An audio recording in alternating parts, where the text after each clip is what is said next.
있겠습니다. 모두 국기를 향해 서주시기 바랍니다. 몸이 불편하신 분들께서는 자리에서 예를 갖춰주시면 감사드리겠습니다. 국기에 대하여 경례.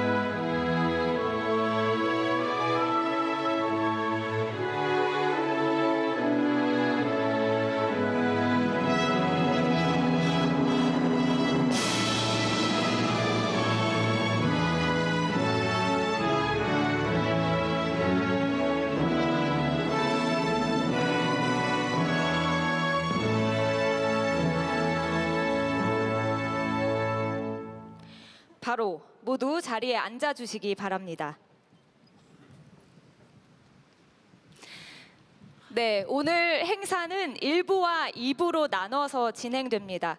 1부에서는 소상공인 자영업자 악성 채무 해소와 과학기술 정책 발전 방향을 주제로 참석하신 분들과 자유로운 토론을 진행하겠습니다. 그리고 이어지는 2부에서는 3부에서는 충청 지역의 발전을 위해서 정말 필요한 것이 무엇인지, 행여 불편한 것은 없는지 지역 주민 여러분의 목소리를 듣고 함께 해결책까지 모색해 보는 시간 갖겠습니다. 네, 그럼 먼저 1부죠. 소상공인 자영업자 악성 채무 해소 그리고 과학기술 정책 발전 방향에 대한 간담회를 진행하겠습니다. 먼저 대통령님의 모두 발언 듣겠습니다. 네, 여러분, 벌써 제가 이게 앉아있으니까 잘 안 보이죠? 이것도 약간 문제가 있긴 해요. 고개를 한번 들어볼까요, 이렇게요? 네, 잘 안 보이긴 하지만 여러분 반갑습니다. 사실 이제 충청권 대전에도 일찍 한번 와보고 싶었는데 저로서는 약간 늦게 아쉽게 오게 됐습니다. 저는 이제 대한민국의 앞으로 발전 방향이라고 한다면 수도권 일극이 아니라 전국이 골고루 함께 발전하는 그런 나라가 되어야 된다라고 생각합니다. 선거 때도 자주 그런 말씀을 드렸는데 대한민국이 과거에 자원도 부족하고 역량도 부족하고 자본도 부족하고 기회도 부족하고 이게 부족한 게 많은 그 시절에 단기간에 압축 성장을 해왔습니다. 근데 성장하는 방법은 결국은 부족한 자원을 골고루 다 나누면 다 흐지부지 사라지니까 한쪽에 집중할 수밖에 없었습니다. 그러니까 우리가 기억하는 박정희 시대의 고도성장 또는 80년대도 마찬가지죠. 그 고도성장기에는 성장을 위한 자원 배분 방식이 결국은 한쪽으로 몰 수밖에 없었던 객관적인 상황이었죠. 그래서 당시에는 지역으로 본다면 다 서울, 당시는 서울이죠. 서울로 집중했죠. 또 기업으로 본다면 골고루 기회를 주는 게 아니라 몇몇 기업을 골라가지고 집중적으로 육성했습니다. 그게 소위 지금은 뭐 많이 완화되긴 했지만 소위 재벌, 대기업, 재벌이라고 하는 대기업 군단으로 부작용도 많이 생겼지만 압축적 성장에 크게 도움이 됐던 게 또 사실이죠. 또 사람들에 대해서도 사실은 저는 그랬다고 생각합니다. 모두가 공평한 기회를 누리는 공정한 세상이기보다는 특정 소수에게 집중되는 그런 특정 불균형 성장 전략을 우리가 채워왔다라는 생각이 들어요. 그러다 보니까 많은 문제들이 생기기도 했지만 전 세계사에 없는 압축 성장을 했습니다. 식민지에서 해방된 나라 중에서 소위 산업화, 경제 성장, 발전도 이뤄내고 또 민주화도 이뤄낸 나라가 대한민국 하나밖에 없다, 유일하다라는 건 모두가 인정합니다. 아마 앞으로도 이렇게 짧은 시간에 이렇게 엄청난 성과를 발전을 이뤄내는 나라는 찾기가 쉽지 않을 겁니다. 그래서 공도 있고 과도 있고 그런 것이죠. 그런데 어쨌든 그건 과거의 역사고 또 지나온 길인데 지금 와서 상황을 다시 한번 체크를 해보면 일극체계, 그러니까 불균형 성장 전략, 한쪽으로 이렇게 몰아서 성장하는, 발전하는 그런 전략이 한계에 다다른 것 같아요. 지역으로 보면 수도권으로 완전히 다 몰려가지고 나머지 지역들은 전부 다 생존의 위기를 겪는 상황이 됐죠. 기업 산업도 보면 특정 몇몇 대기업, 재벌 기업들이 대부분의 경제를 다 장악하고 또 뭐 소위 중소계열 기업에 대한 뭐 약탈이나 다름없는 이런 불공정 거래 이런 것들이 또 횡행해서 또 문제가 되기도 했습니다. 뭐 지금도 이제 뭐 완전히 해결된 것 같지는 않아요. 그리고 이제 특권 계층이라고 하는 것도 생겨났죠. 공정하고 투명한 사회냐 과연 이 나라가 아닌 측면도 많죠.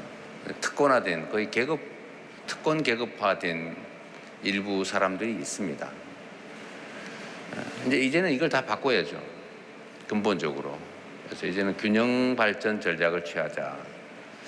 또 지역으로도 한쪽에 너무 몰빵하지 말자. 올인하지 말자. 두 번째로는 뭐 기업들도 보면 소위 작은 기업이든 큰 기업이든 뭐 이미 성공한 기업이든 새롭게 시작하는 스타트업이든 공평한 기회 속에 정말 작은 기업도 경쟁력이 있으면 얼마든지 클 수 있고 큰 기업들도 부실하거나 부당하면은 시장에서 퇴출되는 그런 정상적인 경제 생태계를 만들어야 되지 않겠느냐. 공정하고 합리적인 사회를 만드는 거죠.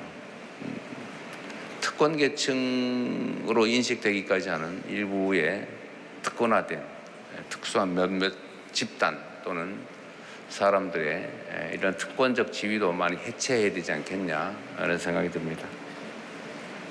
어쨌든 그 중에 하나 지역 균형 발전은 이제 매우 중요한 과제가 됐고 충청, 세종, 대전 이 지역은 이제 중간쯤에 있는 거죠. 영남, 호남의 중간쯤, 수도의 중간쯤. 이리 갈까 저리 갈까 차라리 돌아갈까 싶은 삼거리쯤에 해당되죠. 그래서 어쨌든 여기는 지방으로 소외되는 것 같기도 하고 또 균형 발전 전략을 일부 이제 전 정권들이 취해왔는데 거기에 일부 혜택도 좀 보고 있는 측면이 있죠. 뭐 대표적인 게 세종 행정수도 아닐까 싶습니다.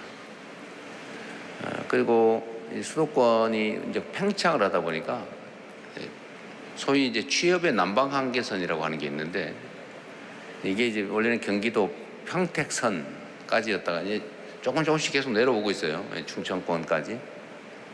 뭐 그런 수도권 팽창의 혜택도 일부 보는 측면도 있는 것 같습니다.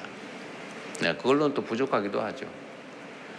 그래서 지역 균형 발전이라고 하는 측면에서 그 중간쯤에 있는 우리 충청에 계신 우리 대한민국 주권자 여러분들의 좀 허심탄회한 다양한 말씀도 한번 들어보고 싶습니다.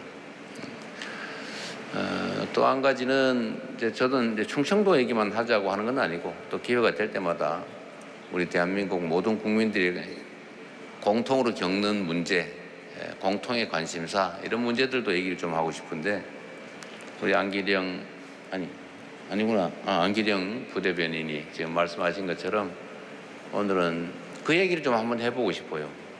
저는 확신이 있습니다만 여러분들은 또 다른 생각을 할 수도 있어서 의견들을 좀 나눠보고 싶습니다. 말씀하신 것처럼 우리가 이제 장기 연체 채무를 탕감을 해주자고 했더니 이거 도덕적 해이를 불러오는 거 아니냐. 그러면 누가 갚겠냐. 나도 앞으로 안 갚을래. 뭐 이런 얘기 하면서 이거 문제 있다라는 주장도 있어요. 근데 거기에 여론조사상으로 보면 동의하는 국민이 더 많으신 것 같습니다. 그러니까 탕감해주지 말자. 왜 해주냐? 똑같이 해서 끝까지 쫓아다니면서 갚든지 못 갚으면 죽을 때까지 계속 빚쟁이 만들자. 뭐 이런 입장도 있어요. 나는 열심히 갚았는데 왜? 그런데 그런 문제에 대한 토론들을 한번 해봅시다. 라는 것이고요. 또 하나는 여기 대전은 과학 중심 도시 아니겠어요? 아마도 대한민국에서 R&D와 관계된 그 취업 인구 가장 많지 않을까 싶어요. 그리고 전에 황당무계한 R&D 예산 대규모 삭감에 직접 폭격을 맞은 지역이기도 하죠. 이제 그 얘기를 오늘 한번 해보고 싶어요. 근데 앞으로 경제를 살려야 되는데 이 경제를 살리는 데 있어서 뭐 어떤 산업 부분을 살릴 거냐, 농사를 주로 이제 지을 거냐, 경공업으로 갈 거냐, 중공업으로 갈 거냐, 뭐 첨단 기술 산업으로 갈 거냐, 첨단 기술 산업 중에서는 뭐 어떤 쪽으로 갈 거냐, 이런 정책 방향을 결정을 해야 되는데 저는 우리 새 정부에서는 인공지능을 포함한 첨단 기술 산업 분야에 집중적으로 우리가 투자하고 지원하고 육성해야 되지 않을까 생각해요. 그 중에 핵심은 이제 연구개발 R&D일 테고 또 인재 양성이 아닐까 싶습니다. 그 얘기를 집중적으로 하고요. 근데 또 일부는 오다 보니까 뭐 저기 머리띠 두르시고 또 데모하시는 분들도 꽤 계시던데 이제 저한테 하시고 싶은 얘기도 많지 않겠어요? 근데 그런 얘기도 한번 들어볼 텐데 오늘 꽤 많은 인원이 계셔서 다 말씀을 듣기는 어려울 것 같고 제가 메모지를 꼭 나눠드리라고 했는지 모르겠어요. 네, 나눠드렸고 필요하면 다 메모지를 해서 주시면 제가 직접 다 검토하지 못해도 우리 또 참모들이든 아니면 담당 공무원이든 다 검토해서 가능한 방법을 찾아서 회신을 해드리도록 하겠습니다. 말을 하다 보니까 너무 길어지고 있군요. 지금부터는 여러분들의 말씀, 의견을 듣는 거죠. 오늘 이 자리에서 뭐 결판 뭐 정리할 수 있는 건 좀 정리를 하고 결정할 수 있는 건 결정할 텐데 그렇지 않더라도 어쨌든 자유롭게 의견을 좀 말씀하시면 저희가 다 기록해서 검토하도록 하겠습니다.